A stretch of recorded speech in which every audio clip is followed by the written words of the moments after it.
అదే RTV app వార్తల్ని క్షణాల్లో చదివే అవకాశం ఉంటుంది. ఒక న్యూస్ పేపర్, ఒక టెలివిజన్ ఛానల్ మీ చేతుల్లో ఎప్పుడూ ఉంటాయి. భద్రాద్రి కొత్తగూడెం జిల్లా భద్రాచలం శ్రీ సీతారామచంద్ర స్వామి దేవస్థాన రామాలయంలో రేపటి నుండి స్వామివారి యొక్క వైకుంఠ ఏకాదశి అధ్యయనోత్సవాలు ముక్కోటి ఏకాదశి ప్రారంభం కానుంది. దీనిలో భాగంగా అధికారులు అయితే సుదూర ప్రాంతాల నుండి వచ్చేటువంటి భక్తులకు అన్ని ఏర్పాట్లు పూర్తి చేశారు.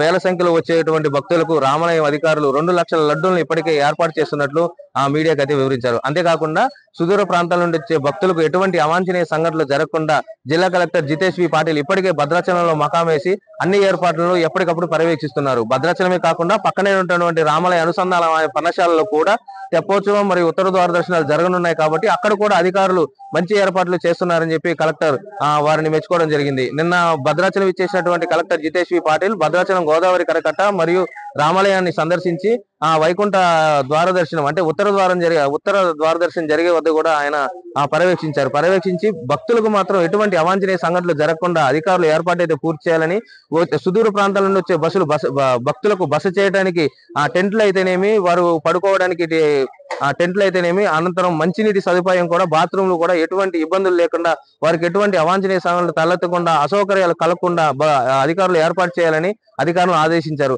అంతేకాకుండా రేపటి నుండి ప్రారంభంగా ఉన్న ముక్కోటి వైకుంఠ ఏకాదశి అధ్యయనోత్సవాలు భద్రాచలం రామాలయంలో ఈ నెల 31 అంటే డిసెంబర్ 31, 2024 నుండి జనవరి 20, 2025 వరకు ఘనంగా జరగనున్నాయి. దీనిలో భాగంగా అత్యంత వైభవంగా 9వ తారీఖు స్వామివారి తెప్పోత్సవం గోదావరి నదిలో అధికారులు నిర్వహించున్నారు. అనంతరం స్వామివారి ఉత్తర ద్వార దర్శనం అదే వైకుంఠ ఏకాదశి ఉత్సవాన్ని తెల్లవారుజామున 4 గంటల నుండి 6 గంటల వరకు 10వ తేదీ జరపనున్నట్లు అధికారులు ఇప్పటికే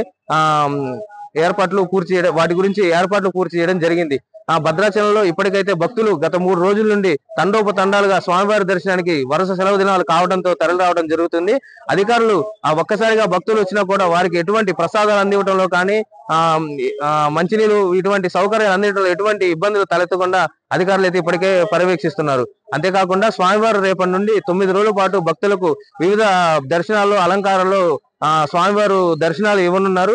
ఈ దర్శనాలు కూడా భక్తులు అధిక సంఖ్యలో పాల్గొని స్వామివారి తీర్థ ప్రసాదాలు స్వీకరించాలని ఆలయ అర్చకులు మరియు అధికారులు కోరుకుంటున్నారు. శ్రీరామాయ నమః, శ్రీమతే రామానుజాయ నమః. భద్రాచల శ్రీ సీతారామచంద్ర స్వామి వారి దేవస్థానంలో రేపటి నుంచి జనవరి 20వ తారీఖు వరకు అంగరంగ వైభవంగా వైకుంఠ ఏకాదశి మహోత్సవాలు జరగనున్నాయి. వైకుంఠ ఏకాదశిని కేంద్రంగా చేసుకుని ముందు జరిగేటువంటి 10 రోజులను పగల్పత్తు ఉత్సవాలని, వైకుంఠ ఏకాదశి తర్వాత జరిగేటువంటి 10 రోజుల ఉత్సవాలని రాపత్తు ఉత్సవాలని చెప్పి పేరు. సూర్యుడు ధనురాశిలోకి ప్రవేశించిన తర్వాత వచ్చే శుద్ధ ఏకాదశికే వైకుంఠ ఏకాదశి అనేటువంటి పేరు. ఆనాడు చూసినట్లయితే మనకి ముక్కోటి దేవతలందరూ కూడా శ్రీ మహావిష్ణువుని వైకుంఠ ద్వారం నుండి ఉత్తర ద్వారం నుండి దర్శించి అట్లుగా మనకి ఐతిహ్యం చెబుతోంది. కాబట్టి అలా ఎవరైతే ఉత్తర ద్వారంలో ఉన్నటువంటి రామచంద్రమూర్తిని దర్శిస్తారో వారికి సకల శుభాలు కలుగుతాయని చెప్పి మనకి ఆగమశాస్త్రం తెలియజేస్తోంది. అటువంటి ఉత్సవాలు మనకి రేపటి నుంచి ప్రారంభంగానున్నాయి. పగల్పత్తు ఉత్సవాలలో భాగంగా స్వామివారికి రోజుకొక అలంకరణలో దర్శనాన్ని అనుగ్రహిస్తూ ఉంటారు.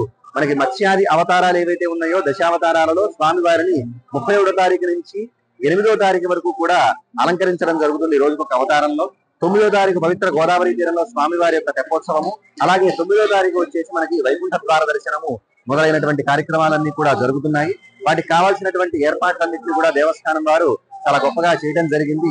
భక్తులకు ఎటువంటి అసౌకర్యం కలగకుండా వారికి కావాల్సినటువంటి ఏవైతే ఉన్నాయో వనరులు వాటన్నిటిని కూడా కల్పించడం జరిగింది. విద్యుత్ దీపాలంకరణ కావచ్చు, అలాగే మంచినీటి సౌకర్యం కావచ్చు, మొదలైనటువంటి విధానాలన్నింటినీ కూడా దేవస్థానం వారు చేపట్టారు.